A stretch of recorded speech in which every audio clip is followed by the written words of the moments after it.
Sobat Texco, selamat datang kembali di Texco Talks, podcast yang selalu membahas topik-topik menarik terkait tax, accounting, custom, dan juga legal. Di episode sebelumnya, kita sudah membahas cukup banyak seputar NPWP suami istri, mulai dari pengertian dasarnya, aturan umum, sampai beberapa kondisi yang sering bikin bingung.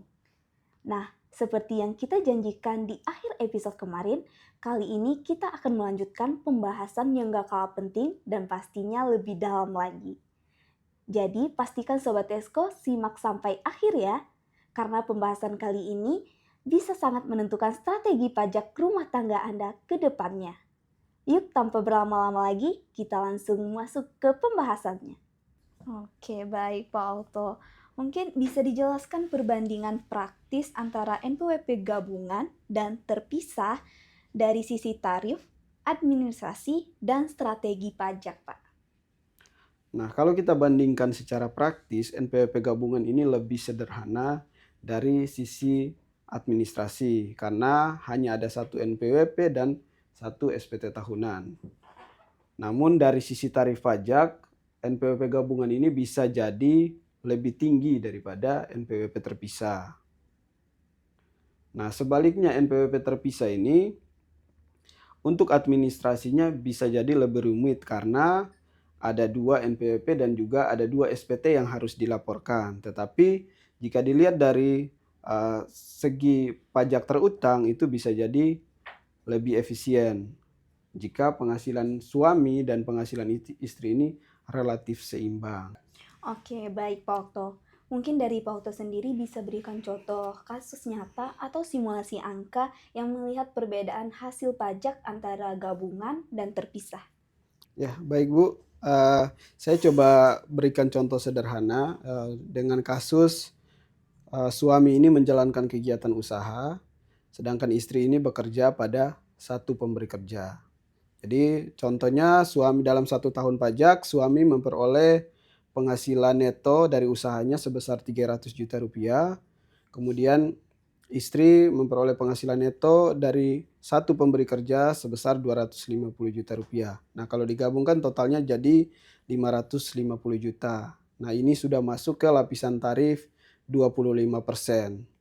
Tetapi karena istri hanya menerima penghasilan dari satu pemberi kerja, maka pilihan untuk NPWP-nya digabung itu lebih efisien dan juga administrasinya lebih mudah.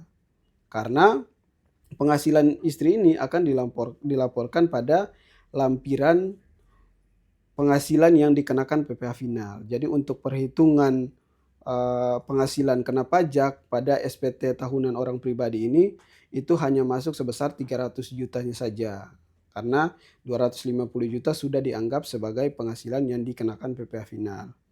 Karena jika NPWP itu dipisah, maka perhitungan pajaknya itu dilakukan dengan cara ditotalkan seluruh penghasilan neto suami dan istri ini. Kemudian PPh terutangnya itu nanti dihitung secara proporsional. Jadi nanti atas penghasilan istri yang sebelumnya kalau digabung ini tidak dikenakan pajak, jadi kena pajak karena NPWP-nya dipilih untuk masing-masing itu. Oke, baik Pak Okto.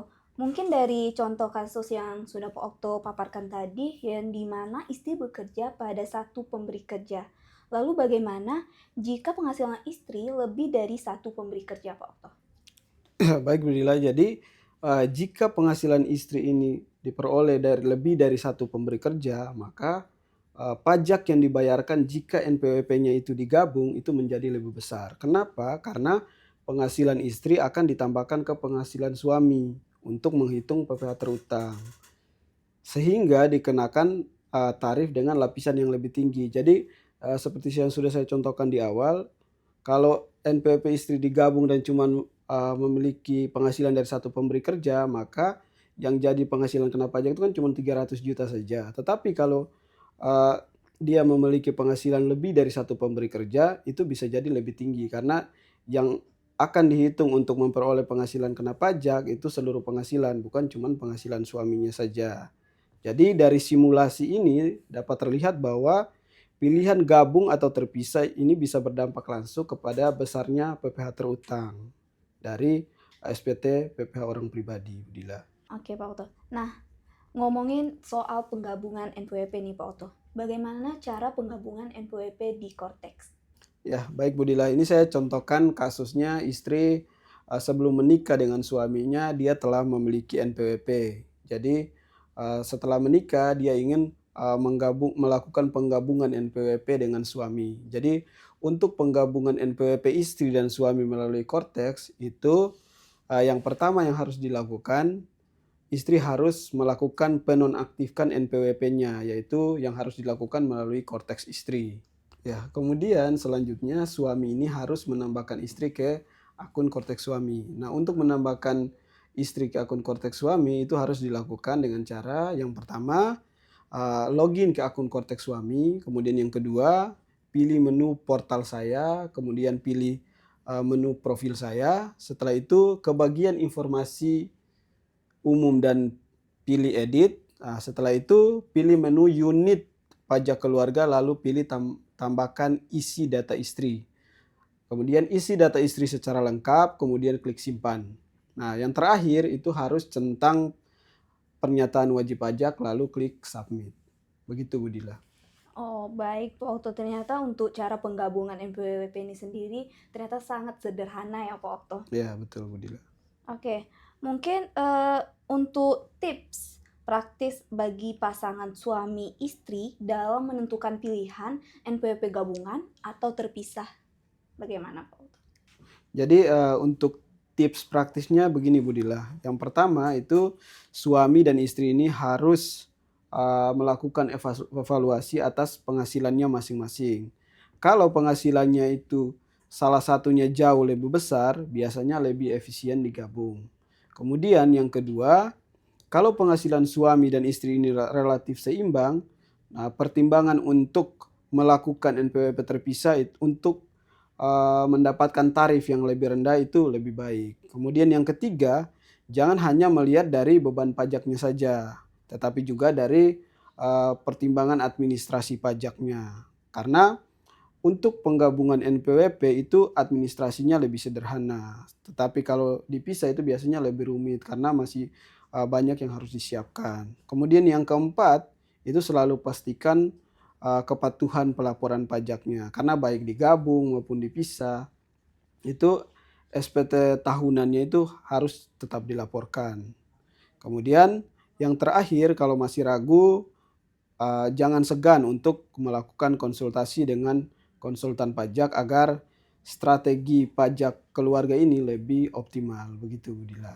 Nah, apakah ada strategi tertentu untuk meminimalkan beban pajak keluarga melalui pilihan NPWP ini, Pak?